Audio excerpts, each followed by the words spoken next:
Malam. Shalom, Halo, selamat selamat malam. malam. Thank you, terima kasih Halo, pujian penyembahan shalom. yang sangat memberkati. Shalom, hai. Beberapa teman saya sudah kenal, tapi ada beberapa yang belum kenal. Salam kenal untuk semua, saya Ferdi. Saya senang sekali boleh hadir malam hari ini bertemu dengan semua teman-teman.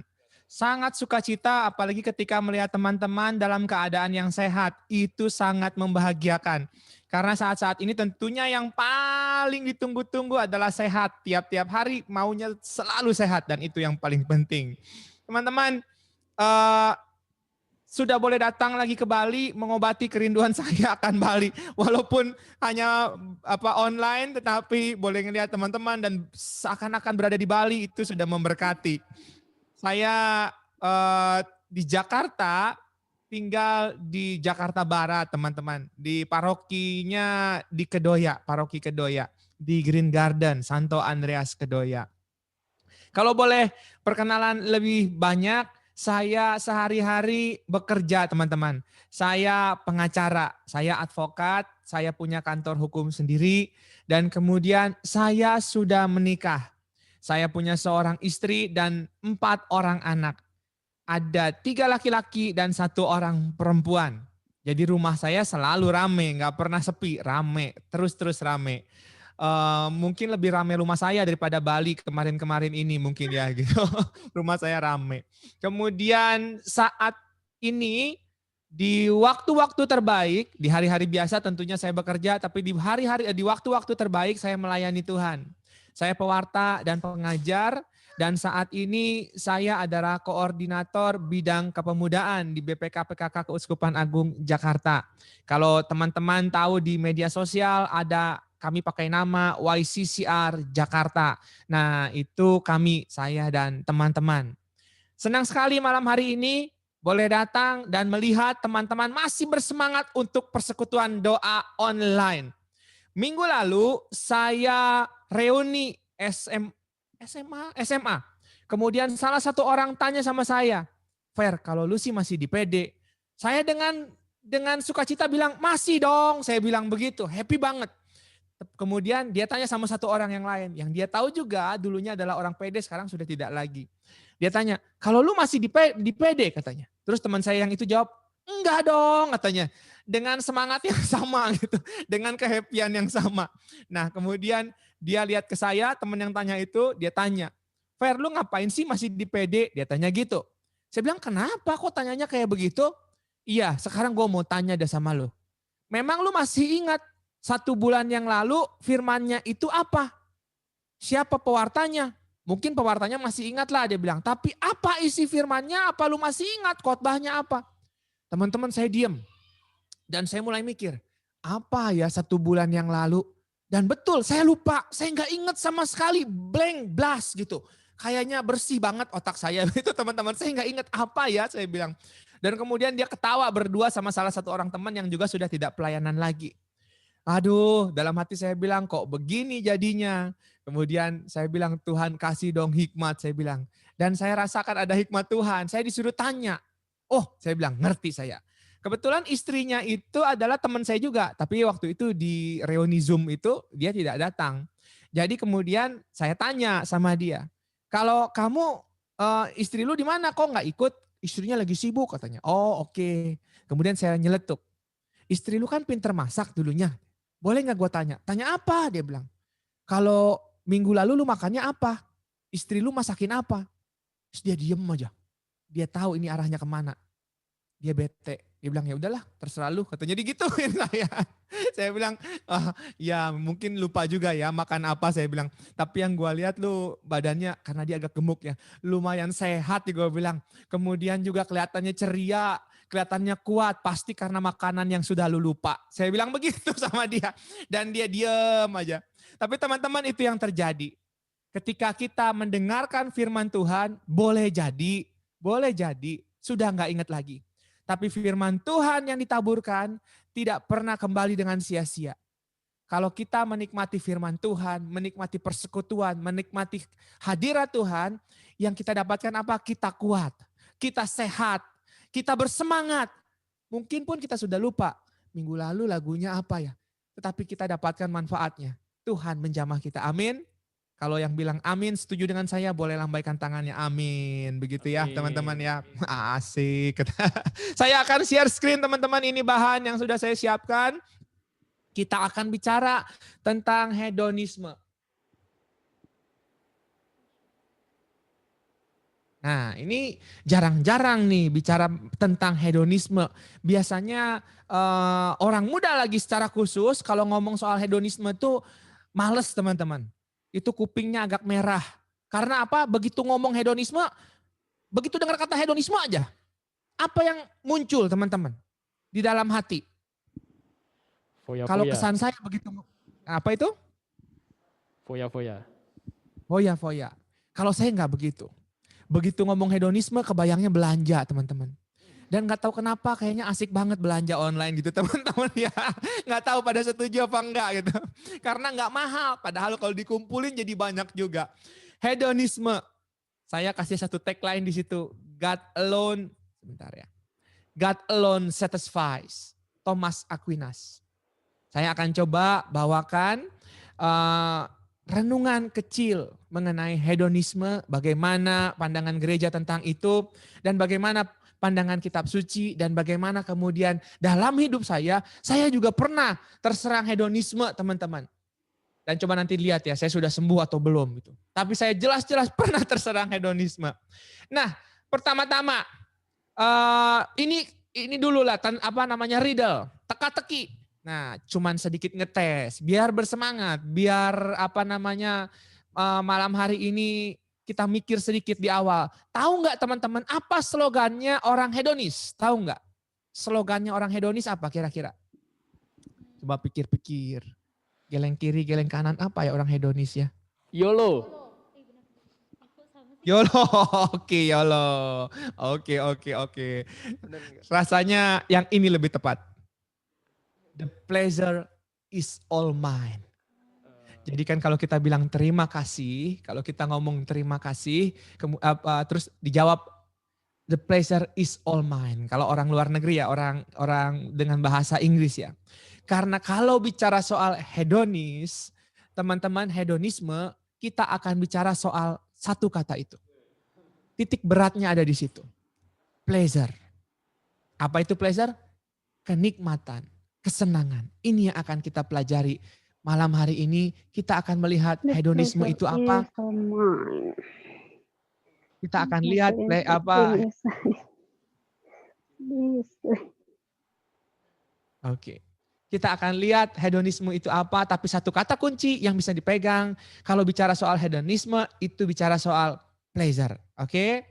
Nah, saya maju lagi. Oke. Kita tidak mungkin dapat mengatasi apa yang tidak kita kenal. Oleh karena itu kita harus kenalan dulu. Apa itu hedonisme? Nah, ini saya kutip dari 2 kamus ya teman-teman ya. Yang pertama dari Oxford Dictionary. The pursuit of pleasure. Mengejar kesenangan atau kenikmatan. The ethical theory that pleasure in the sense of the satisfaction of desire, hasrat, is the highest good and proper aim of human life. Ini akar katanya dari bahasa Yunani hedone, pleasureism. Kalau dalam kamus besar bahasa Indonesia, ini bicara definisinya hedonisme adalah pandangan yang menganggap kesenangan dan kenikmatan materi sebagai tujuan utama dalam dari hidup. Saya ulangi ya, pandangan yang menganggap kesenangan dan kenikmatan materi sebagai tujuan utama dalam hidup. Teman-teman, hedonisme ini satu kecenderungan. Satu kecenderungan dan kita dapat menderita dalam tanda kutip kecenderungan untuk menjadi hedonis ini. Dan kecenderungan ini datang mungkin karena lingkungan atau juga karena kebiasaan atau juga karena hal-hal lain yang membuat kita tiba-tiba menyadari ternyata kita sudah masuk dalam perangkap hedonisme, yaitu mengejar kenikmatan dunia saja. Sebagai ilustrasi mungkin untuk lebih mudah memahami mengenai hedonisme, saya mau kasih satu cerita tentang seorang teman saya. Seorang perempuan yang sangat cantik. Cantik banget teman-teman. Saya gambarinnya gimana ya? Luna Maya cantik, nah itu kayak begitulah. Dia cantik sekali. Nah, beberapa tahun yang lalu dia diputusin oleh pacarnya. Dan kemudian diputusinnya itu mendadak dan tiba-tiba. Tidak terlalu banyak dikasih alasan. Nah, dia kebingungan. Kenapa dia diputusin ya? Dia coba cari, dia coba introspeksi. Dan kemudian sambil introspeksi dia lihat, jangan-jangan karena saya ini gak up to date. Dia bilang begitu.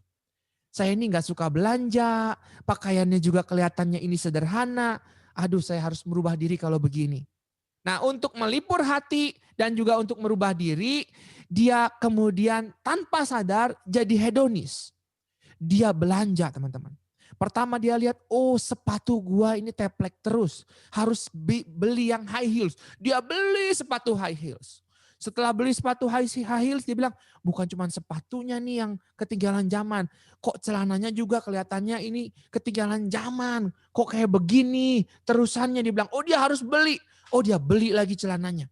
Dan kemudian, bajunya. Kemudian dia bilang, oh make up, bukan make up. Tapi perawatan wajahnya, ini gue salah ini. Oh harusnya begini. Teman-teman, dan kemudian hari-hari dia habiskan dari Tokopedia, nyebrang ke Beli-Beli, kemudian mampir Zalora, kemudian mampir ke tempat yang lain teman-teman. Itu yang terjadi tiap-tiap hari. Dia belanja. Dan dia mencari yang baik dan kemudian yang lebih baik tiap-tiap harinya. Sampai satu saat, tiba-tiba teman satu kosnya teriak. Karena menemukan dia itu kaku, diam di di kursinya dan kaku. Matanya memandang ke depan dan seperti orang kebingungan, diajak ngomong nggak bisa dengan pakaian dengan pakaian yang paling baik teman-teman. Dan kemudian dibawa ke rumah sakit. Kemudian ketika sudah mulai sadar, ditanya apa yang terjadi sama kamu, dia nangis. Dia bilang saya nggak ngerti lagi katanya. Saya nggak ngerti kenapa saya diputusin dan bagaimana sekarang saya harus kemudian maju lagi dalam kehidupan. Saya coba semua, saya beli dari yang baik sampai yang paling baik, tetapi tetap ada kosong di dalam hati ini. Teman-teman, ini yang terjadi dengan hedonisme. Hedonisme, dia mau yang terbaik, mau yang lebih baik. Dia mau mengejar kenikmatan untuk di dunia ini. Dia mau mengejar kebahagiaan dan kenyamanan. Lewat apa? Lewat materi-materi dunia. Lewat barang-barang dunia. Lewat belanja. Salah satunya. Hedonis. Nah itu dia. Kemudian ini yang jadi pertanyaan banyak orang akhirnya. Kalau hedonisme bicara mengenai material, bicara mengenai barang-barang, bicara mengenai kesuksesan di dunia. Kalau begitu pertanyaannya, orang hedonis itu merasa makin sukses, dia akan makin bahagia. Makin banyak barang yang dia miliki, dia akan bahagia. Kira-kira teman-teman setuju apa enggak? Saya akan baca ini teman-teman. Komunitas, lingkungan maupun teman-teman kita mempengaruhi pandangan kita tentang standar hidup. Kebanyakan orang berpikir bahwa kesuksesan diukur dengan materi. Kita begitu menikmati adanya kesuksesan material yang sebelumnya belum pernah kita rasakan. Hal ini membuat standar hidup kita terus naik. Karena menginginkan kesuksesan materi yang lebih dari sebelumnya. Saya baca lagi yang bawah tuh ya. Hal ini membuat standar hidup kita terus naik. Saya ulang sekali lagi. Hal ini, kenikmatan materi ini, kesuksesan materi, membuat standar hidup kita terus naik. Kita menginginkan kesuksesan materi yang lebih dari sebelumnya. Saya cukup banyak bertemu dengan orang-orang yang sukses secara khusus dalam dunia bisnis. Klien-klien saya, kemudian juga beberapa orang yang saya tahu begitu.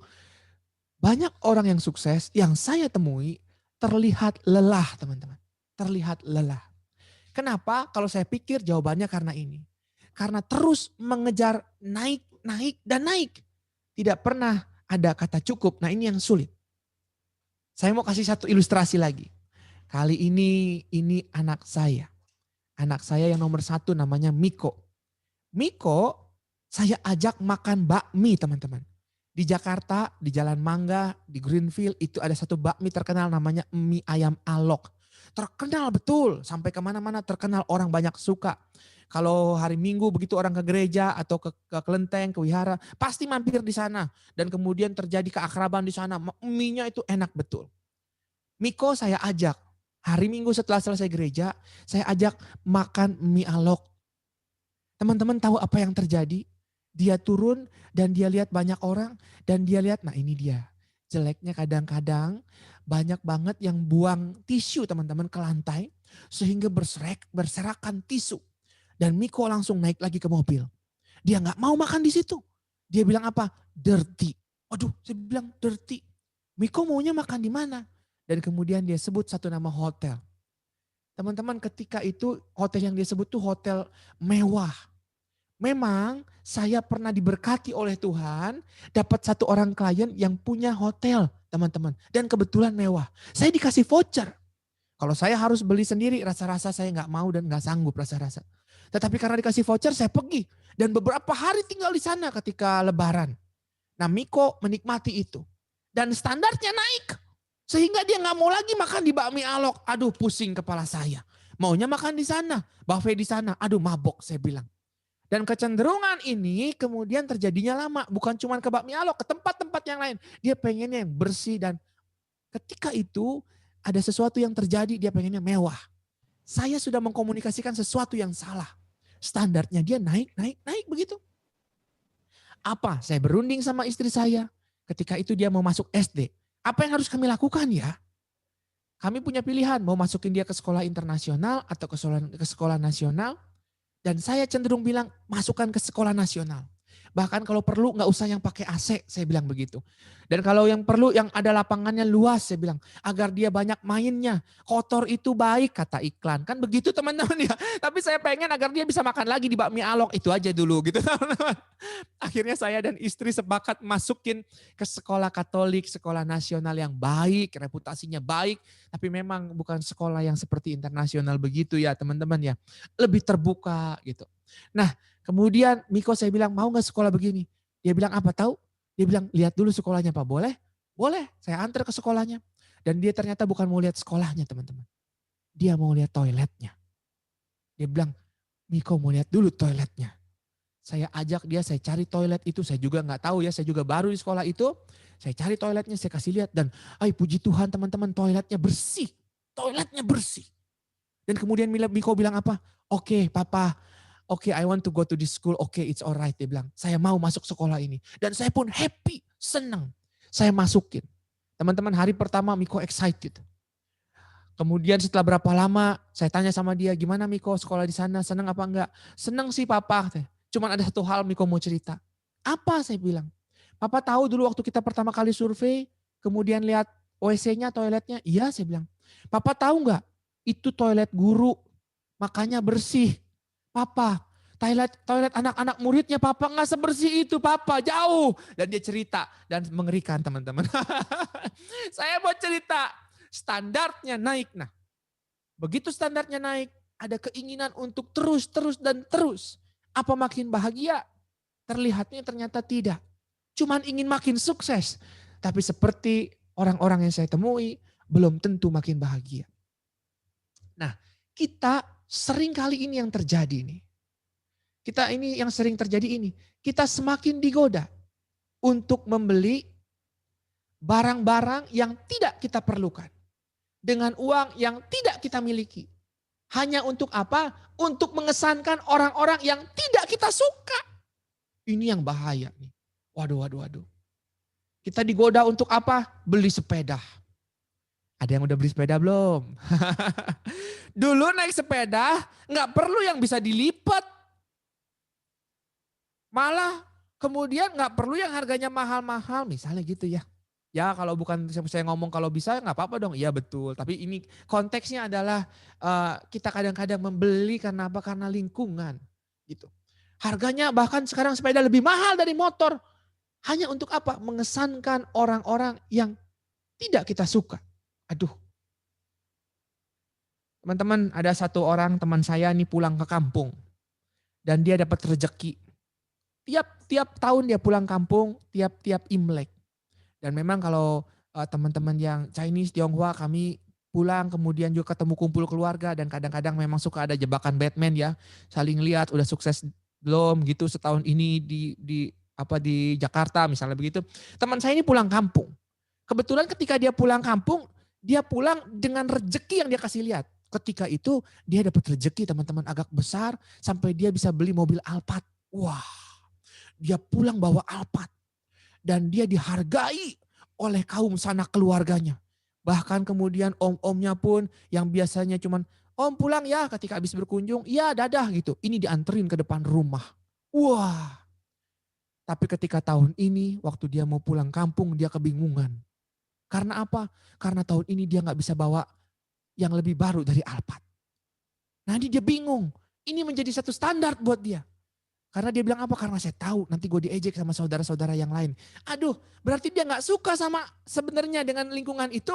Tetapi dia hanya beli mobil itu untuk apa? Mengesankan orang-orang yang tidak dia suka.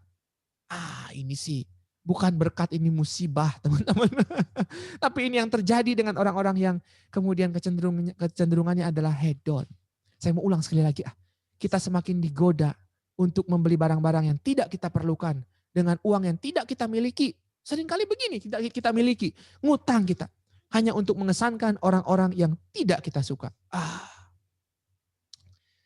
Selain itu, di masa ini banyak orang yang bekerja keras demi mencapai mimpi, tapi ternyata mereka berakhir dengan mengabaikan keluarganya.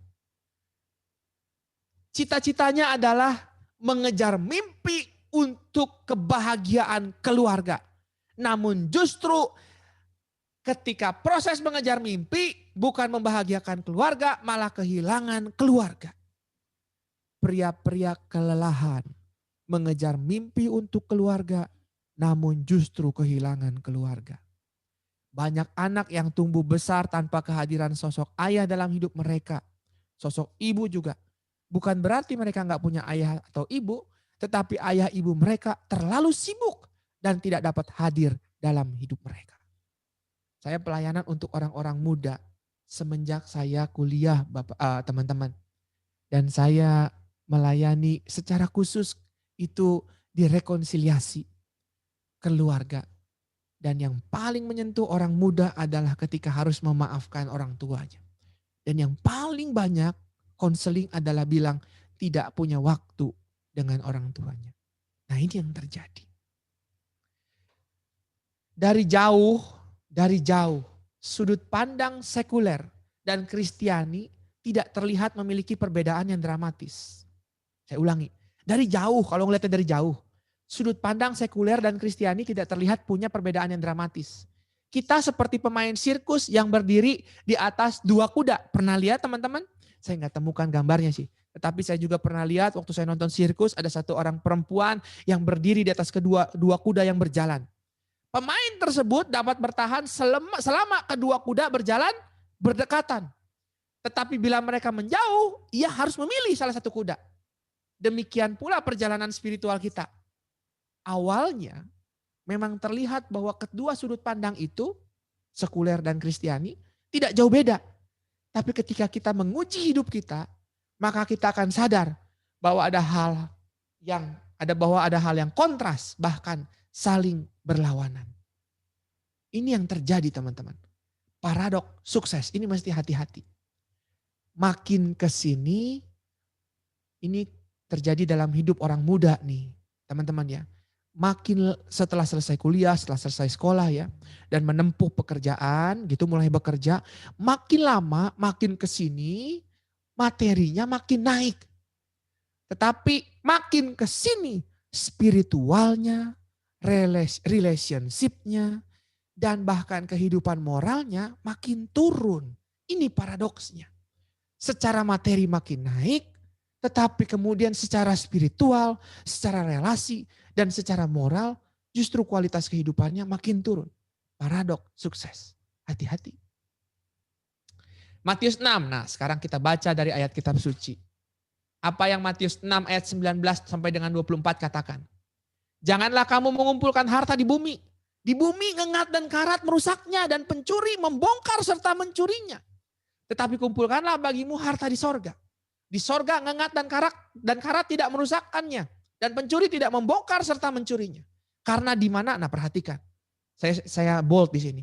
Karena di mana hartamu berada, di situ juga hatimu berada. Mata adalah pelita tubuh.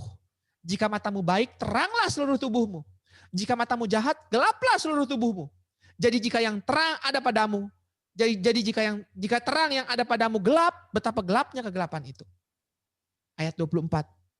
Teman-teman kalau ada nanti stabilo ya. Tak seorang pun dapat mengabdi kepada dua Tuhan. Karena jika demikian ia akan membenci yang seorang dan mengasihi yang lain. Atau ia akan setia kepada yang seorang dan tidak mengindahkan yang lain. Kamu tidak dapat mengabdi kepada Allah dan kepada Mammon. Ini sudah jelas. Happiness is having what you want and wanting what you have. Is it true? Benar? Bahagia itu ketika kita sudah bisa memiliki apa yang kita inginkan. Dan benar-benar menginginkan apa yang sudah kita miliki. Teman-teman, saya mau cerita lagi. Saya pernah terjatuh dalam hedonisme, nah ini saatnya kejujuran nih. Saya akan cerita bagaimana saya jatuh. Teman-teman, saya punya di tahun 2012 apa 2011, saya lupa persisnya. Saya tiba-tiba tertarik dengan satu ras anjing. Namanya French Bulldog. Saya hobi dan kemudian saya tergila-gila dengan jenis anjing ras ini. Saya ngobrol dengan banyak orang. Saya habiskan banyak waktu untuk belajar anjing apa ini. Saya kumpulkan foto-fotonya. Bahkan mau tidur pun saya lihat dulu. Saya berteman di Facebook dengan banyak orang yang juga punya kesenangan yang sama. Dan kemudian saya memberanikan diri membeli anjing ini. Anjing ras ternyata butuh budget teman-teman. Saya butuh ngumpulin uang untuk beli karena harganya tidak murah lah begitu katakan. Saya ragu-ragu untuk beli ketika itu. Dan kemudian apalagi ketika ada satu orang teman ngomong begini, Fer tahan dulu uangnya, tambah agak banyak lagi sehingga belinya yang terbaik katanya. Jadi nggak tanggung-tanggung, dibilang begitu. Daripada nanti buang uang kecil-kecil katanya, mendingan sekalian. Saya turuti nasihat dia.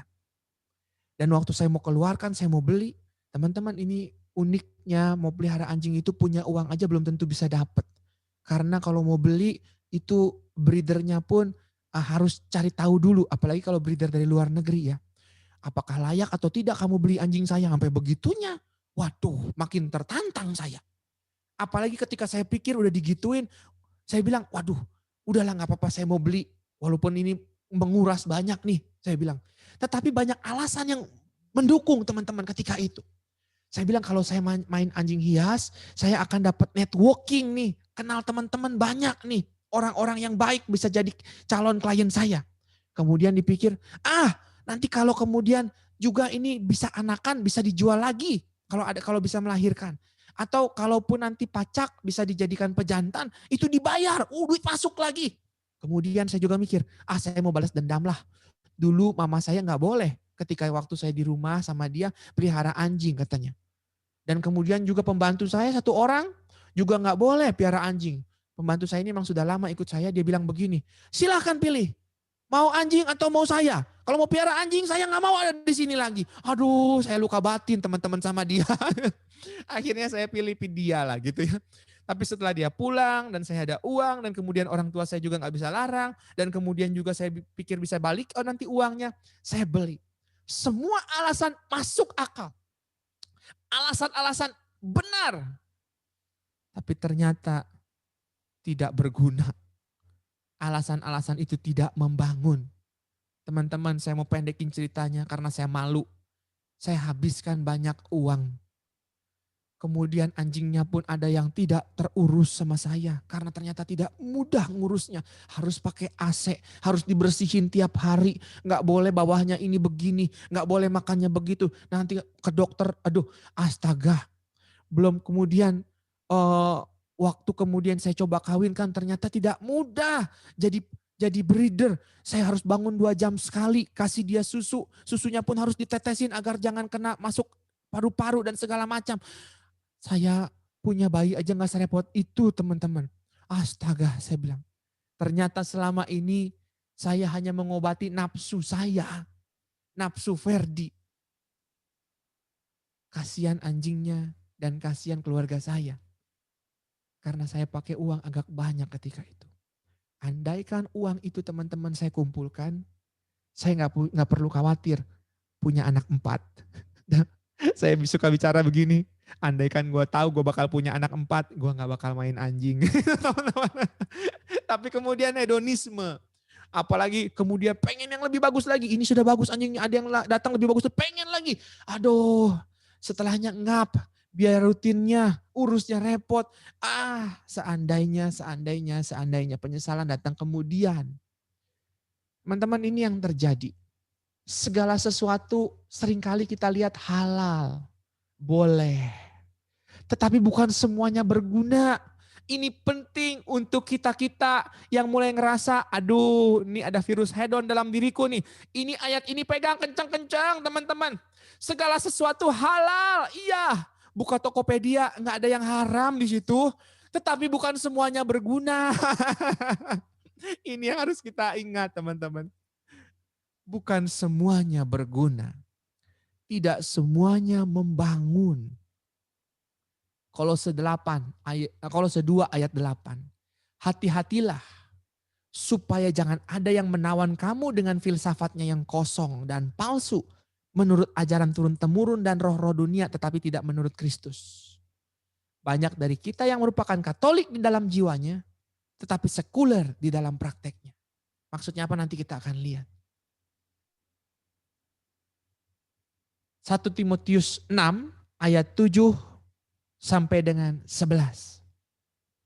Sebab kita tidak membawa sesuatu apa ke dalam dunia dan kita pun tidak dapat membawa apa-apa keluar. Asal ada makanan dan pakaian cukuplah. Tetapi mereka yang ingin kaya terjatuh ke dalam pencobaan, ke dalam jerat, dan ke dalam berbagai-bagai hawa nafsu yang hampa dan yang mencelakakan. Yang menenggelamkan manusia ke dalam keruntuhan dan kebinasaan. Karena akar segala kejahatan ialah cinta uang. Sebab perhatikan teman-teman, ini kalau boleh di stabilo nih, di bold nih, di garis bawah. Sebab oleh memburu uanglah beberapa orang telah menyimpang dari iman dan menyiksa dirinya dengan berbagai-bagai duka. Tetapi engkau hai manusia Allah, catat, tetapi engkau hai manusia Allah, jauhilah semuanya itu. Apa yang dikejar? Keadilan, ibadah, kesetiaan, kasih, kesabaran, dan kelembutan. Sebab oleh memburu uanglah beberapa orang telah menyimpang dari iman dan menyiksa dirinya dengan berbagai-bagai duka. Dalam hal ini cerita saya tadi, sharing saya memang bukan sedang memburu uang. Tetapi secara prinsip sama. Saya sedang memburu kepuasan, pleasure. Tanpa sadar, teman-teman bisa lihat dari cerita saya tadi. Akhirnya saya menyiksa diri dengan berbagai-bagai duka. Uang saya ternyata berkurang banyak sedangkan saya mau punya anak 4. Kemudian juga banyak betul jerat yang kemudian muncul. Tapi itu kan akibat kalau menyimpang dari iman, Ko Ferdi. Kan ditulis begitu. Sebab oleh memburu uanglah beberapa orang telah menyimpang dari iman. Sehingga menyiksa diri dengan berbagai-bagai duka. Memangnya hobi anjing itu menyimpang iman dari mananya? Saya akan coba kasih lihat sama teman-teman ya. Bukan soal hobi anjingnya tetapi ini. Pertama-tama saya menyimpang dari ini. 1 Petrus 2 ayat 11. Saudara-saudaraku yang kekasih. Aku menasihati kamu supaya sebagai pendatang dan perantau, kamu menjauhkan diri dari keinginan-keinginan daging yang berjuang melawan jiwa. Perhatikan yang di garis bawah, di bold. Menjauhkan diri dari keinginan-keinginan daging yang berjuang melawan jiwa. Saya tidak menjauhkan diri. Saya dekat-dekat. Teman-teman menjauhkan diri itu tahu gak sih apa? Saya kasih ilustrasi menjauhkan diri. Teman-teman pernah lihat film Superman? Pasti pernah. Tahu Superman kelemahannya apa? Betul, kryptonite, batu hijau itu. Apa yang terjadi dengan kryptonite? Apa yang terjadi dengan Superman kalau dia dekat-dekat batu itu? Makin dekat makin lemah. Tambah dekat tambah lemah. Kalau dekat banget Superman bisa mati, teman-teman. Nah, ini dia. Yang harusnya terjadi adalah kita menjauhkan diri. Seringkali bukannya malah ngejauhin, deket-deket. Dengan cara apa? Dengan cara cari tahu dengan jempolmu. Seringkali nih jempol kita nih, bikin kita makin hari makin dekat, makin dekat, makin dekat dengan keinginan daging. Apa diikat aja ya jempolnya. Roma 8 katakan apa? Karena keinginan daging ini berbahaya. Konsekuensinya sudah jelas. Sebab mereka yang hidup menurut daging memikirkan hal-hal yang dari daging. Mereka yang hidup menurut roh memikirkan hal-hal yang dari roh. Karena keinginan daging adalah maut. Tetapi keinginan roh adalah hidup dan damai sejahtera. Sebab keinginan daging adalah perseteruan terhadap Allah karena ia tidak takluk kepada hukum Allah. Hal ini memang tidak mungkin baginya. Mereka yang hidup dalam daging tidak mungkin berkenan pada Allah. Yang sering kita lakukan adalah pembenaran. Kita tahu keinginan daging adalah maut. Ketika hedonisme yang kita cari adalah apa? Kepuasan daging. Kenikmatan, kebahagiaan dunia yang daging. Dan kita tahu ujungnya adalah maut. Tetapi yang sering kita lakukan adalah pembenaran. Saya pernah lakukan pembenaran ketika awal-awal merit. Bahkan ini pembenarannya adalah ketika malam pertama. Wah, ini waktu malam pertama. Boleh nggak ya saya cerita tentang malam pertama saya? Bolehlah. Ini ceritanya tentang coklat 12 butir di meja. Coklat 12 butir disediakan oleh hotel di dalam ruang kamar kami. Saya dan istri saya lelah dan baru ingat jam 12 malam itu setelah beres-beres semua, buka-buka aksesoris apa, belum makan, lapar teman-teman. Perutnya keroncongan banget, perih. Kemudian lihat ada coklat. Ini 12 butir jam 12 malam. Istri saya dan saya baru turun berat badan. Secara khusus istri saya turun berat badan 20 kg menjelang pernikahan itu. Biar bagus ya teman-teman gitu. Saya juga. Ini ada lapar. Ini ada coklat 12. Jam 12 malam. Dimakan jangan? Makan jangan? Makan, bener. Iyalah lapar lah. Malam pertama cuma 12. Teman-teman gak perlu 12 menit, 12 butir habis teman-teman. Ah itu dia. Pembenaran yang pertama. Kemudian pergilah saya ke Bali. Ke sana ke Ubud, bulan madu. Di sana ketemu apa coba? Iya, babi guling Ibu Oka. Nah, makan jangan. Kan lagi bulan madu, makan jangan. Makan dong, nggak apa-apa bulan madu kapan lagi. Jarang-jarang juga ke Bali, ke Ubud jarang. Makan. Pulang dari sana kebetulan bulan Januari, pulang kampung. Karena apa? Imlek. Mama di rumah masak, satu meja makan penuh. Kaki 4 kecil. Gitu. Mbak, makan jangan teman-teman. Aduh, ini Imlek gak dimakan apalagi masakan mama. Wah, bisa ngeri gitu kan. Teman-teman, makan dong. Gitu. Teman-teman sehingga gak butuh waktu lama untuk saya dan istri gemuk lagi. Perhatikan soal pembenaran. Pembenaran yang kita lakukan akan menjadi kebenaran yang menyakitkan yang harus kita hadapi. Kalau terus-terus melakukan pembenaran. Bahasa lainnya apa? Ya, kompromi. Hati-hati dengan kompromi. Pelan-pelan jadi kebiasaan. Dan kebiasaan ubahnya susah teman-teman. Oke. Ini Galatia 5. Ini semua rasa saya tahu, kenal. Sebab Galatia 5 ayat 17 sampai dengan 23. Sengaja saya bacakan karena bagus semua ini. Sebab keinginan daging berlawanan dengan keinginan roh. Dan keinginan roh berlawanan dengan keinginan daging. Karena keduanya bertentangan. Sehingga kamu setiap kali tidak melakukan apa yang kamu kehendaki. Perbuatan daging telah nyata, yaitu percabulan, kecemaran. Perhatikan, saya stabilo, hawa nafsu. Hedonisme ada di sana. Hawa nafsu. Penyembahan berhala, sihir, perseteruan, perselisihan, iri hati, amarah, kepentingan diri sendiri. Perhatikan. Hedonisme ada di sana. Percederaan, roh pemecah, kedengkian, kemabukan, pesta pora dan sebagainya. Terhadap semuanya itu, kuperingatkan kamu. Seperti yang telah kubuat dahulu, bahwa barang siapa melakukan hal-hal yang demikian, ia tidak akan mendapat bagian dalam kerajaan Allah. Tetapi buah roh ialah kasih, sukacita, damai sejahtera, kesabaran, kemurahan, kebaikan, kesetiaan, kelemah lembutan. Nah ini dia. Penguasaan diri. Tidak ada hukum yang menentang hal-hal itu. Teman-teman, sebentar ya.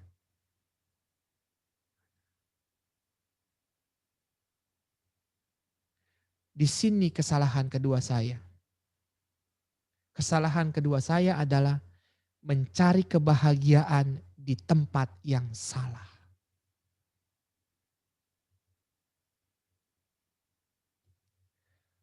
KGK 1718 1718 kok apa kitab sebentar ya. Saya Oke. Katekismus Gereja Katolik nomor 1718 katakan apa?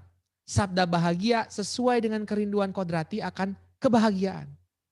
Kerinduan ini berasal dari Allah. Ia telah meletakkannya di dalam hati manusia supaya menarik mereka kepada dirinya. Karena hanya Allah dapat memenuhinya. Nah ini yang terjadi. Kesalahan saya yang berikutnya adalah mencari kepuasan di tempat yang salah. Saya mencari kepuasan di tempat yang salah, teman-teman. Seharusnya saya mencari kepuasan dan kebahagiaan bukan lewat hobi saya, bukan. Tetapi harusnya lewat Allah saya. Makanya Santo Thomas Aquinas dengan lugas, dengan sederhana, namun secara tepat dia katakan apa? God alone satisfies. Tuhan saja cukup. Dia sumber kebahagiaan kita. Makanya kalau teman-teman lihat Yesus Tuhan kita dengan jelas memperlihatkan ia tahu kebahagiaan ada hanya di dalam Bapaknya. Makanya ada tertulis, cinta untuk rumahmu menghanguskan aku. Perhatikan, apa-apa yang Yesus lakukan adalah selalu merupakan ekspresi cinta untuk passion terbesarnya.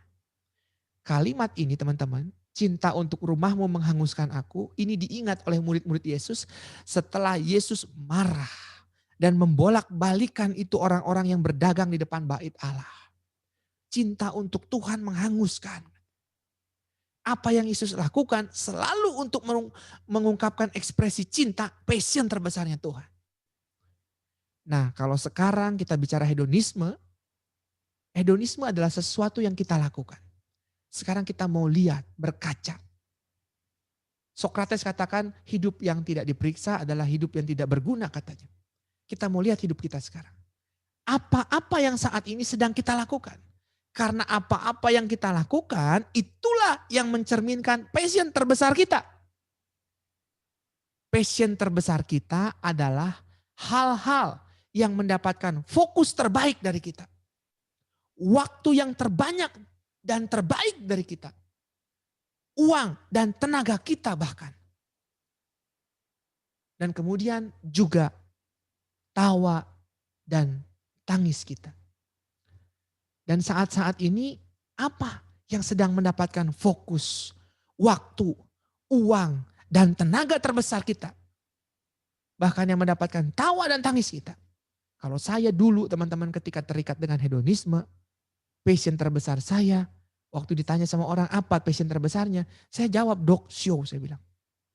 Dan di sanalah fokus terbanyak saya, waktu terbanyak saya, uang terbanyak saya, bahkan tawa dan tangis terbanyak saya berikan ke sana. Dan disitulah saya berdosa. Karena saya mencari kepuasan di tempat yang salah. Sedangkan Santo Thomas Aquinas katakan, God alone satisfied.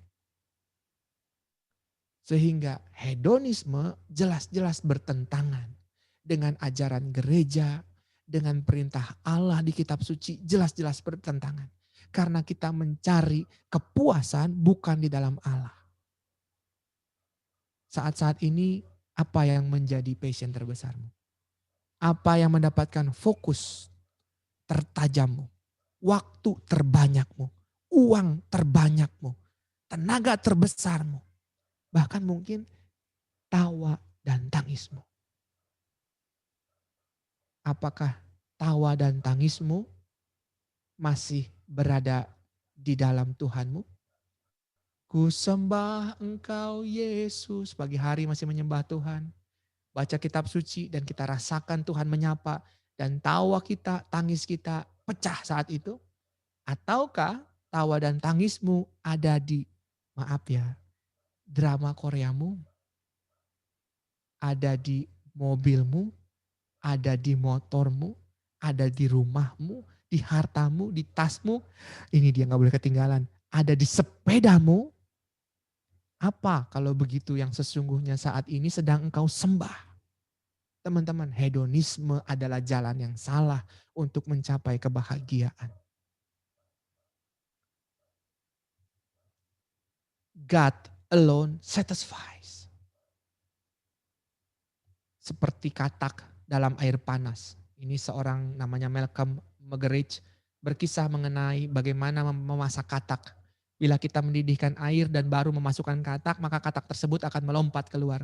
Sebaliknya, bila kita memasukkan katak ketika air masih dingin dan perlahan memanaskan air tersebut, katak tidak akan lompat keluar, melainkan ia akan diam dan matang perlahan. Sama seperti katak yang diam dan matang perlahan, nilai-nilai kita juga telah dimasak perlahan dalam puluhan tahun belakangan. Itulah sebabnya sekarang banyak sekali orang yang menjadi Kristen kultural. Kita tidak berteriak pada penjualan narkoba ataupun korupsi. Kita tidak menyadari perubahan suhu yang sedang terjadi. Seringkali nilai kita merefleksikan nilai-nilai yang kosong. Sebuah komunitas yang sakit. Pertanyaannya adalah apakah ada perbedaan marginal antara jalan yang seharusnya aku jalani dengan jalan yang sudah rusak? Apakah hidupku menawarkan harapan ataukah ilusi? Saya kutip ini karena menurut saya bagus walaupun kata-katanya susah. Lingkungan kita seringkali merusak kita. Dan kita jadi terbiasa. Nah ini yang masalah. Kita jadi terbiasa. Ini yang jadi masalah. Standar kita berubah. Dan kita terbiasa dengan hedonisme. Tidak. God alone satisfies. Nah, kuis. Jika kamu masih berpikir bahwa dengan menjadi terkenal, kaya, maupun memiliki kekuatan dapat membuat seseorang selamanya bermakna, maka ada beberapa pertanyaan untuk mengetes. Ini tes IQ soal bermakna. Coba sebutkan 10 nama orang terkaya di Indonesia. Bisa enggak? Ayo, bisa enggak? Sebutkan 10 nama direktur eksekutif terbaik di Indonesia. Bisa enggak? Paling juga Ahok, paling juga Menteri BUMN, tuh tiba-tiba juga saya lupa namanya gitu. Siapa yang lain? Sebutkan 10 nama pemenang Nobel. Mother Teresa, paling banter kita ingat. Sebutkan 10 nama anggota dari kabinet kepresidenan saat ini. Apalagi ini, lupa. Itu udah gak inget lah gitu ya. Maksudnya mau apa? Kus ini mau bilang apa? Yakobus 4 ayat 14. Meskipun kamu mencapai tempat tertinggi di dalam masyarakat, hidupmu itu sama seperti uap yang sebentar saja kelihatan lalu lenyap. Kadang-kadang yang kita cari adalah yang tidak berarti. Uap yang mudah lenyap. Coba kalau kita jawab yang ini. Dengan cara yang berbeda. Sebutkan 10 nama sahabatmu. Sebutkan 10 nama anggota keluarga yang mencintaimu. Sebutkan 10 pengalaman yang paling kamu ingat di dalam hidupmu. Sebutkan 10 orang yang akan hadir di pemakamanmu. Sebutkan 10 pertanyaan yang ingin kamu tanyakan kepada Tuhan. Jawab ini lebih mudah. Karena ini hal-hal yang lebih berarti buat kita. Coba kalau saya tanya, ayo bajunya punya apa aja di dalam lemari. Saya yakin lupa punya baju apa aja. Karena baju nggak seberarti itu. Walaupun tas, saya ingat paling 2-3, udah kebanyakan tasnya lupa. Hilang satu juga ya. Saya sering begitu. Baju ada yang kadang-kadang sudah berapa bulan, saya baru ingat, baju kesayangan saya yang ini nggak ada. Karena sebenarnya itu semua tidak berarti. Tapi coba kalau kita kehilangan satu hari saja orang yang kita sayang. Tapi apa yang kita lakukan dengan hari-hari kita? Terus menerus kita puaskan pleasure sesaat yang daging. Tapi kita terbengkelaikan hal-hal yang jauh lebih berharga. Katanya lagi kepada mereka, berjaga-jagalah dan waspadalah terhadap segala ketamakan. Sebab walaupun seorang berlimpah-limpah hartanya, hidupnya tidaklah tergantung daripada kekayaannya itu. Ini waktunya udah mulai sedikit ya. Saya nggak ngelihat jam, asik aja ngomong gitu. Saya harus lihat jam ya sebentar. Nah teman-teman, ini Mazmur 73. Sering kali ini terjadi pada kita. Cemburu kepada pembual-pembual.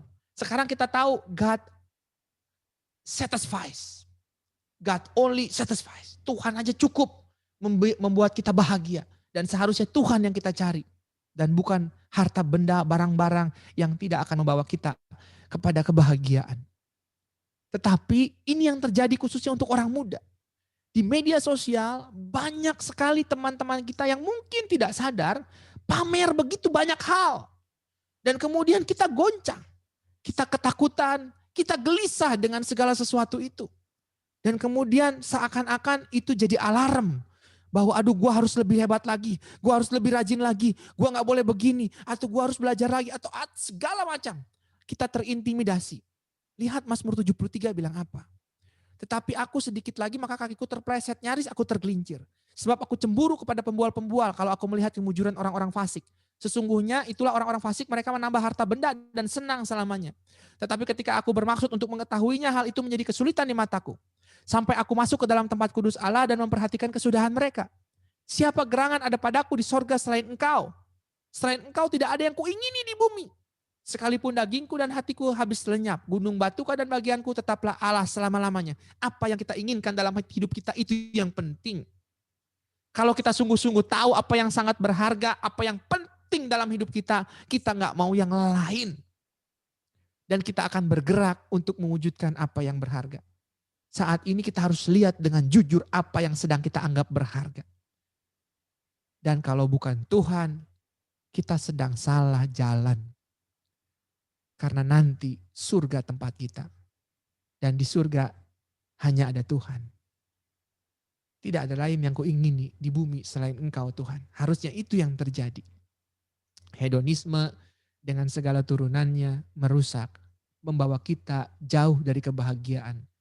Bukan kebahagiaan yang dihadirkan. Tapi apa? Tapi kesesatan. Karena kita tidak bisa menikmati Tuhan. Saya pernah panik teman-teman, mungkin ini ilustrasi terakhir. Saya pernah panik ketika teman saya datang dan bilang sama saya baru saja naik jabatan jadi manajer di sebuah perusahaan yang besar. Dikasih mobil sebagai fasilitas, bahkan disiapkan kartu kredit untuk bisa dihabiskan dengan limit sebulan sekian. Dan saya terkejut-kejut, dia teman baik saya. Sedangkan ketika itu apa yang saya lakukan? Saya masih bekerja bahkan magang di sebuah kantor pengacara. Kenapa saya ambil hal itu, magang dan kerja di situ? Karena saya dapat kebebasan. Jumat gak masuk sehingga saya bisa pelayanan. Dan ini salah satu panggilan Tuhan yang kencang saya rasa dalam diri saya. Tetapi ketika melihat dia sukses, saya goyang teman-teman. Saya bilang Tuhan, apalagi kemudian ketika saya ukur diri saya bentar lagi saya mau merit. Saya belum punya duit. Apa yang terjadi Tuhan? Saya bilang, apakah Tuhan tidak jaga saya? Saya bilang. Dan saya mulai kirim lamaran, tidak ada satupun lamaran yang membuahkan hasil. Jangankan dites, dipanggil pun tidak teman-teman. Dan saya sedih, saya mulai ngambek sama Tuhan. Tuhan kenapa? Tapi Tuhan kirimkan satu orang kakak, kalau kenal Kasinta Suryo ya, dia mentor saya. Dia bertemu dengan saya dan tiba-tiba tanpa angin, tanpa hujan dia bilang apa? Fer, Kalau di teman-teman di gereja lain mereka selesai kuliah, mereka langsung perpuluhan waktu. Waduh, saya kalau udah ngomong perpuluhan langsung sensitif aja teman-teman itu. Aduh, apalagi nih saya bilang. Saya kan orangnya agak pelit teman-teman. Itu kalau tukang ngamen aja di lampu merah ngelihat saya dan istri di dalam mobil, kira-kira dia ngelihat dari kaca mobil saya dan istri berdampingan. Kaca siapa yang disamperin teman-teman? Kaca saya apa kaca istri? Iya betul, kaca istri. Karena dia lihat wajah saya kayaknya nggak mungkin ngasih, dibilang begitu ya.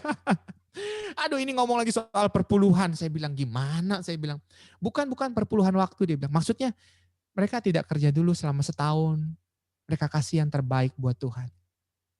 Tiba-tiba itu seperti hati saya ditendang teman-teman. Saya bilang aduh, saya diam dan dalam doa saya menangis. Saya bilang Tuhan kenapa saya panik? Kalau orang-orang lain justru mereka mau kasihkan yang terbaik. Sekarang saya dapat kesempatan untuk kasih yang terbaik. Saya maunya yang lain. Teman-teman saya menangis dan saya minta maaf sama Tuhan. Saya bilang Tuhan ampuni saya. Dan lihat apa yang terjadi.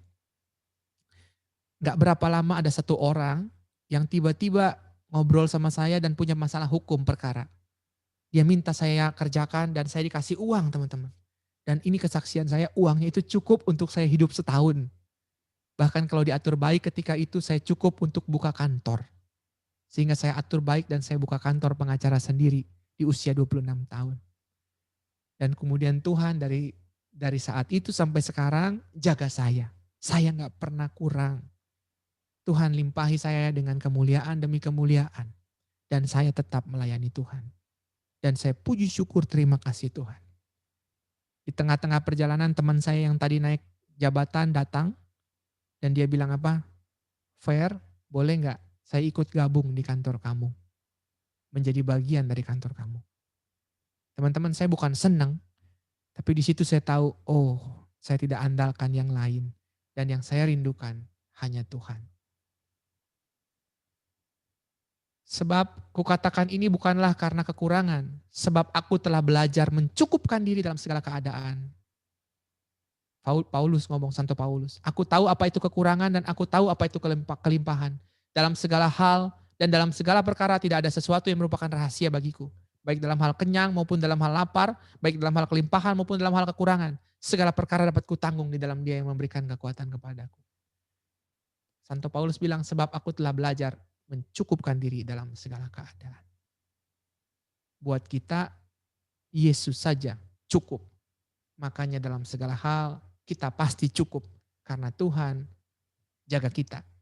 Mazmur 37, katakan jangan gontai, berdiam dirilah di hadapan Tuhan dan nantikanlah Dia. Jangan marah karena orang yang berhasil dalam hidupnya. Mungkin karena ada orang yang melakukan tipu daya. Seringkali kita gontai, kemudian kita terjatuh dalam jebakan hedonisme karena apa? Karena nggak tahan ngelihat sekeliling kita. Teman-teman itu yang bisa saya sharingkan hari ini.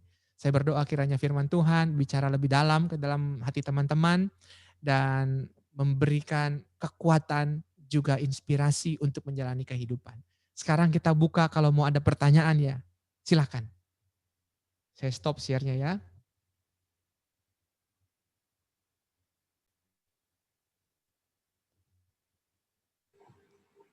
Shalom kok. Hai Nela, shalom.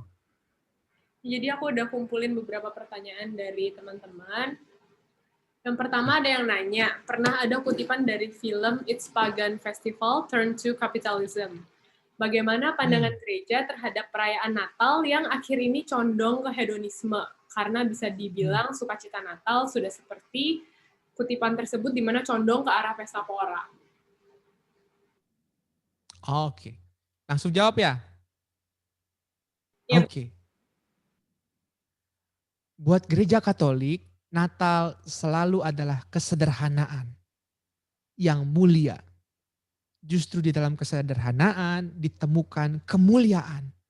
Itu yang dialami oleh kita semua dan ini yang diajarkan oleh gereja. Justru di dalam kesederhanaan kita melihat kemuliaan. Nah ini yang jadi berkat buat kita. Ya memang untuk standar dunia, kesempatan untuk liburan, kesempatan untuk kumpul keluarga. Tapi sebenarnya pesan Natal adalah pesan kesederhanaan. Bukan kebetulan Yesus memilih untuk lahir di kandang domba, di palungan, tetapi justru lewat kesederhanaan ada kemuliaan. Justru itulah kenapa kita menolak hedonisme, karena jalan kemuliaan bagi kita adalah jalan yang seperti tadi Santo Paulus bilang, jalan yang cukup. Dan cukup bukanlah berlebihan. Cukup adalah hidup dalam kesederhanaan sebenarnya. Hidup dalam kecukupan. Oke, itu ya Nela. Oke. Lanjut, ada yang lain pertanyaannya? Oke, thank you kok.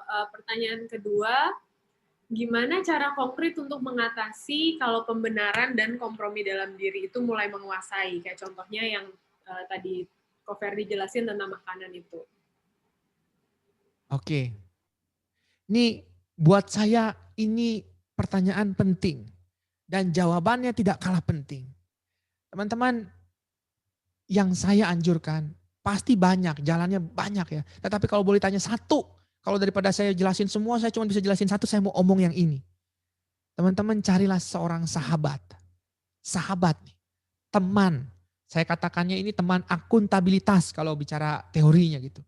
Teman pertanggungjawaban. Teman itu adalah seseorang yang kepadanya saya dapat bersikap jujur, di hadapannya saya berterus terang. Teman-teman, kita butuh seseorang yang menjaga kita secara nyata. Sungguh-sungguh nyata. Musa ketika itu membunuh orang Mesir. Sebelum membunuh orang Mesir, apa yang dilakukan oleh Musa? Teman-teman tahu nggak? Nanti baca ya, di Alkitab lihat sendiri, dia lihat kiri dan kanan. Ketika dilihatnya tidak ada orang, dibunuhnya orang Mesir itu, dan mayatnya dibenamkan di pasir. Ketika tidak ada orang.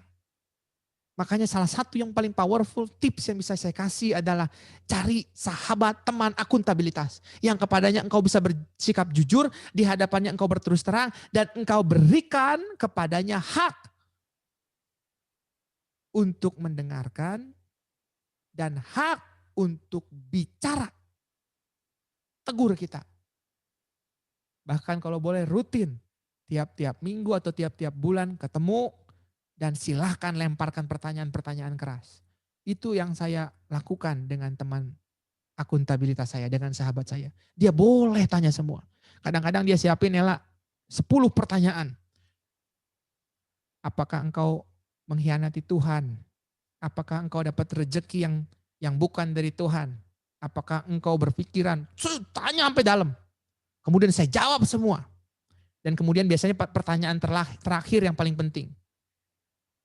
Apakah tadi jawaban lu ada yang bohong? Nah ini penting. Pertanyaan terakhir. Enggak bohong. Kita jawab dengan kejujuran. Lewat kejujuran, kita diingatkan. Kita introspeksi. Dia bantu awasin kita. Nah ini penting. Ini penting. Salah satu tips menurut saya yang harus dimiliki khususnya untuk orang muda. Itu ya Nela ya.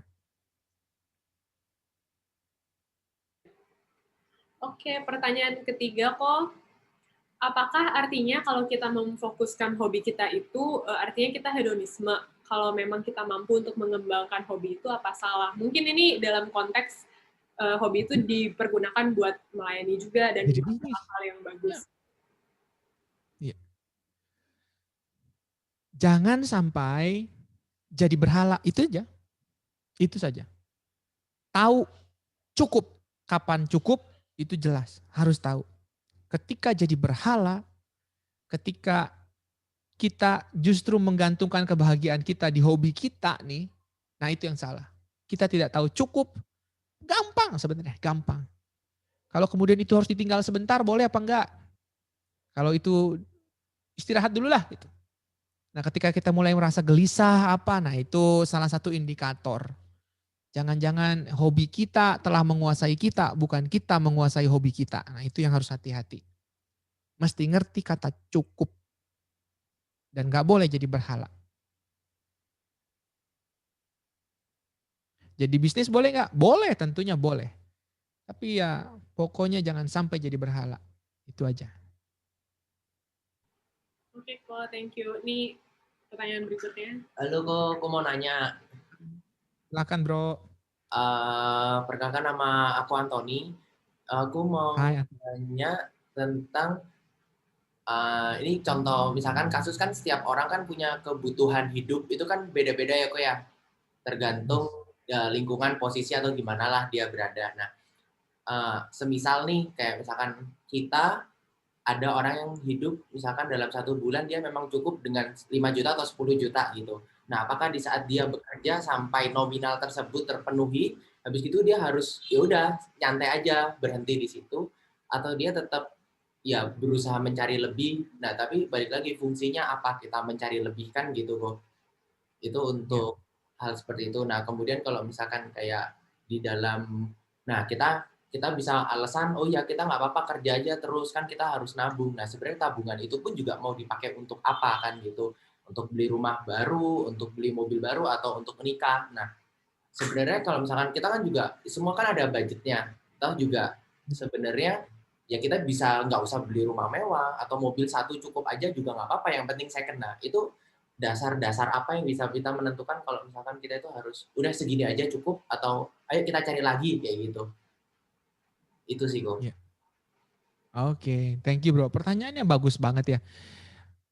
Hatinya, hatinya. Di hati kita, kita tahu yang jadi batasnya.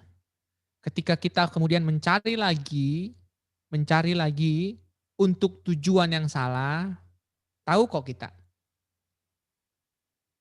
Kita akan mengerti nantinya, merasa ketika kesempatannya misalnya.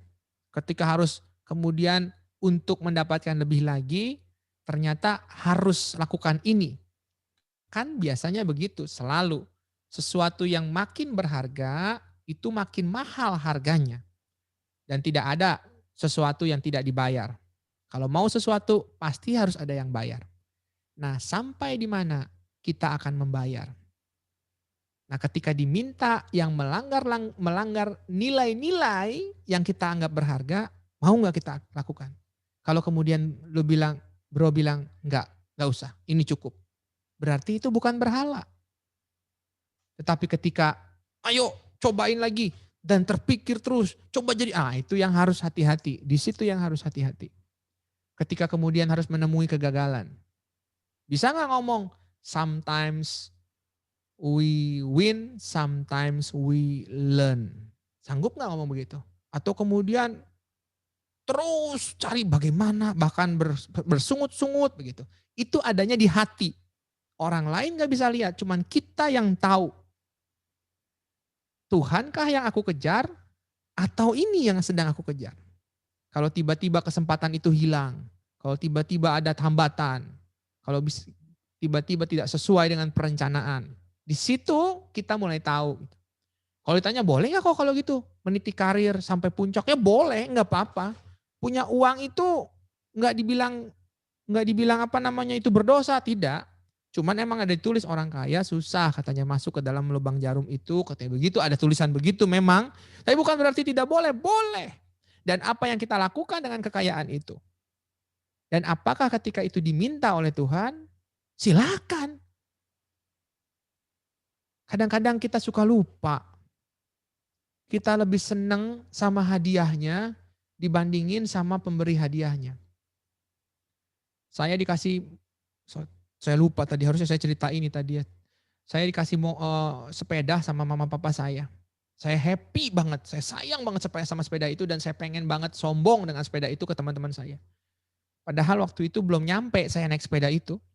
Saya bawa pagi-pagi, saya mau pamer ke teman-teman saya yang ada di sekolah. Waktu itu sekolah pagi, papa mama saya bilang, jangan dong, udah di rumah dulu aja, gak usah dibawa ke sekolah. Saya bilang, pengen mau ke sekolah, saya bilang, harus bawa sekolah, saya pengen pamer. Ya udah terserah deh, saya pergi naik sepeda itu. Di tengah jalan saya sadar, di belakang saya diikutin sama mama papa saya. Mereka jalan kaki. Saya marah teman-teman. Saya bilang keterlaluan, kurang ajar, malu-maluin anak. Saya lempar itu sepeda, saya tinggalkan di jalan. Padahal itu sepeda mereka yang kasih. Mereka cuma pengen liatin saya dari jauh, dia nggak larang saya. Teman-teman, waktu itu dengan marah saya lihat papa mama saya ambil sepeda itu. Saya keterlaluan. Dia tenteng bawa pulang itu sepeda. Baru ketika saya dewasa saya sadar. saya udah terlalu kurang ajar. Sepeda dia yang kasih, tetapi yang saya sayang sepedanya dan ego saya, bukan orang tuanya. Nah ini juga terjadi dalam hidup kita. Tuhannya yang kita sayang atau hadiahnya yang kita cari. Terus-terusan kita sayang. Mungkin gak bisa detail sekali, nanti kita Japrian mungkin bisa lebih detail. Tapi semoga agak menjawab ya. Tapi hatimu tahu. Oke, lanjut Nela. Ada lagi? Sudah? Lanjut nih pertanyaan terakhir kayaknya. Bagaimana menghadapi teman yang gaya hidupnya hedonisme, tetapi sekarang merasa kewalahan karena ngelihat teman-temannya nggak terkejar oleh dia. Jadi dia masih merasa kurang, aduh teman-temannya kok lebih ya daripada dia. Kalau dia curhat atau cerita, bagaimana sebaiknya respon kita? Kalau dikasih kata bijak, kayaknya nggak masuk ke dia. Gimana biar kita bisa berempati ke dia gitu. Terima kasih. Ya, tadi itu kita bahas. Mestinya dia ikut PD ini. Tapi anyway, saya selalu percaya persahabatan itu memberkati. Persahabatan itu memberkati. Persahabatan itu berbicara dengan berani. Karena tadi di hadapannya saya dapat bersikap jujur, di depannya saya berterus terang. Persahabatan itu berbicara dengan berani. Katakan apa yang salah. Dengan cara-cara yang tepat tentunya. Tapi omong. Dan kemudian perlihatkan. Kasih contoh. Paling bisa itu. Selebihnya doakan. Saya tahu yang bertanya itu saya ngerti maksudnya apa. Saya pernah dan punya teman-teman yang sulit sekali. Istilahnya begini, kemarin kami baru saja pergi pelayanan dan pelayanan ternyata kami pelayanan di rumah satu orang yang masih muda, kaya raya, rumahnya besar minta ampun. Dan kami itu terdiri 5 orang ketika itu, saling senggol-senggolan saya dan teman-teman satu tim saya. Saya bilang apa? Ini kalau si itu ikut, ini kalau si itu ikut. Kalau si itu ikut, pingsan dia. Di tengah jalan begitu sampai depan rumahnya udah pingsan dia gitu. Karena dia selalu begitu, selalu jadi hidup itu udah seakan perlombaan gitu. Kalau ngeliat ada orang, dia lebih muda dari gua, lebih kaya dari gua, ngap dia langsung. Nah ini ada yang begitu memang. Nah itu emang gak mudah, Tapi persahabatan memberkati. Jangan ditinggalkan. Berikan ketegasan, selain memberikan kasih, temenin dia, doain dia, dan biarkan dia coba rasakan hadirat Tuhan. Tenggelam di dalam kasih-Mu Bapa. Sama seperti Petrus dan Yohanes bilang apa? Emas dan perak tidak ada padaku, tetapi apa yang kumiliki kuberikan kepadamu dalam nama Yesus Kristus orang Nazaret itu. Kita nggak bisa kasih banyak, cuma bisa kasih Yesus. Nah, yakinkan teman kita apa sih yang bisa dilakukan oleh seorang teman yang paling baik? Berkati mereka dengan Kristus. Gimana caranya? Banyak caranya, tetapi nomor 1 ingat dulu, berkati mereka dengan Kristus. Ajak mereka masuk dalam hadirat Tuhan. Hadirat Tuhan mengubahkan. Hadirat Tuhan mengubahkan. Pelan-pelan, berproses, jangan menyerah, menangkan teman kita. Karena kalau dia terus-terus begitu, keinginan daging adalah maut. Oke, sudah selesai?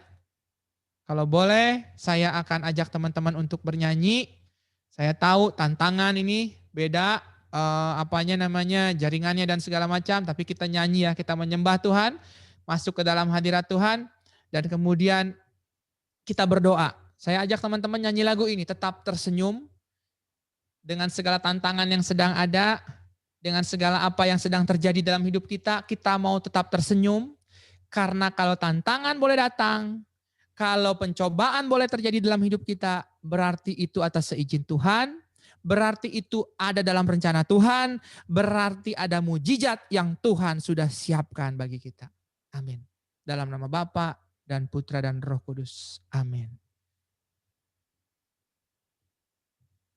Kalau dengar lagunya, kasih jempol ya. Dengar suaranya. Teman-teman, kita mau berdoa. Tuhan Allah yang baik hadir bersama dengan kami Tuhan. Dengarkan doa dari hati. Apakah kamu menggunakan Instagram untuk berbisnis tapi nggak juga berkembang? Walaupun sudah mencoba berbagai macam cara.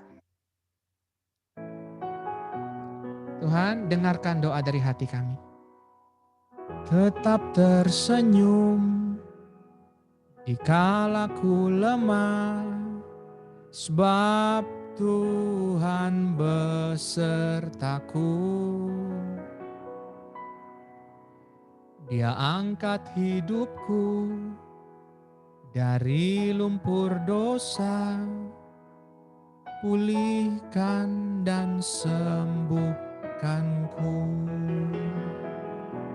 Ku percaya mukjizat-Mu pasti terjadi, sebab tiada yang tak mungkin bagimu.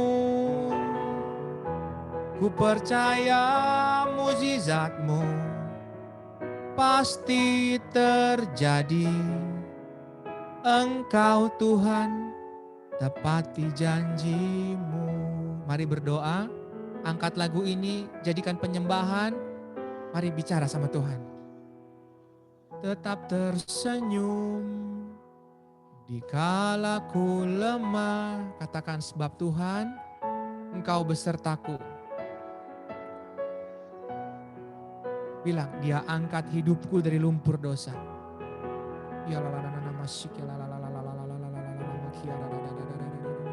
Pulihkan dan sembuhkan kami malam hari ini.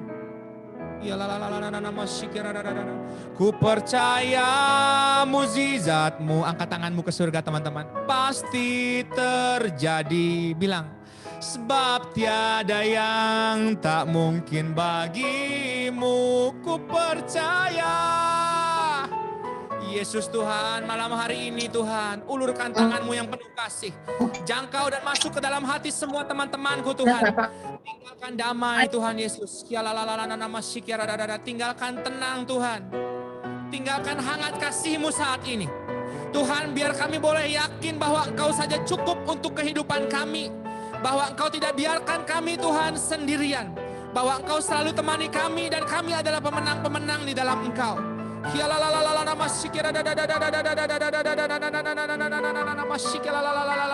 Yang sakit Tuhan sembuhkan Tuhan. Yang putus harapan bangkitkan iman dalam nama Yesus Tuhan. Ku percaya mukjizat-Mu pasti terjadi. Sebab tiada yang tak mungkin bagimu. Ku percaya mukjizat-Mu pasti terjadi.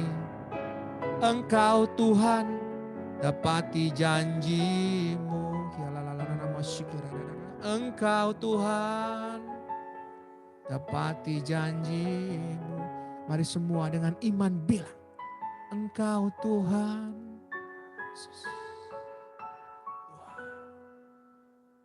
Tepati janji-Mu.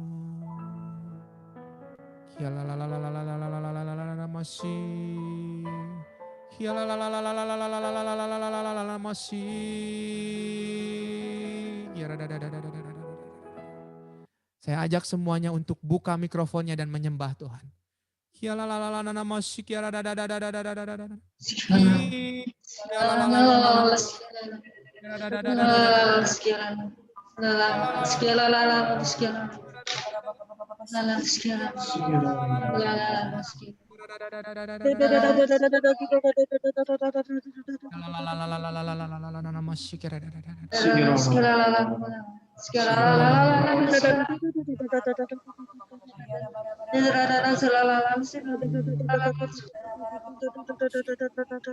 Tuhan, kami yakin dan percaya mukjizat-Mu pasti terjadi bagi kami. Tuhan, untuk semua yang bersekutu doa, persekutuan doa online ini malam hari ini, kiranya Engkau memberkati kami Tuhan dengan kasih setia-Mu. Lihat kami dan apa yang kami perjuangkan, Engkau yang kami perjuangkan. Bukan barang-barang materi dunia ini untuk kebahagiaan Tuhan, tetapi Engkaulah kebahagiaan kami. Engkau saja cukup Tuhan. Tuhan, terima kasih atas persekutuan yang indah ini, persahabatan di antara kami. Dan kiranya Tuhan bersama-sama kami semua ini boleh kami selalu mencintai dan memuji Tuhan dengan kehidupan kami. Doa ini kami naikkan kepadamu Tuhan. Berasal dari hati kami yang paling dalam. Jauh dari indah, jauh dari sempurna. Tetapi ini hati kami Tuhan. Kami berteriak, memuji, menyembah Tuhan. Kami teriakkan Tuhan kasih kami, iman kami kepadamu. Engkaulah Yesus Kristus Tuhan, Juru Selamat yang kami cintai di dalam kehidupan kami. Kemuliaan kepada Bapa dan Putra dan Roh Kudus, seperti pada permulaan, sekarang, selalu, dan sepanjang segala abad. Amin. Dalam nama Bapa dan Putra dan Roh Kudus. Amin. Puji Tuhan. Teman-teman tetap sehat, tetap semangat ya. Tuhan Yesus memberkati semuanya. Terima kasih Ko Ferdi untuk firman-Nya yang luar biasa pada malam hari ini.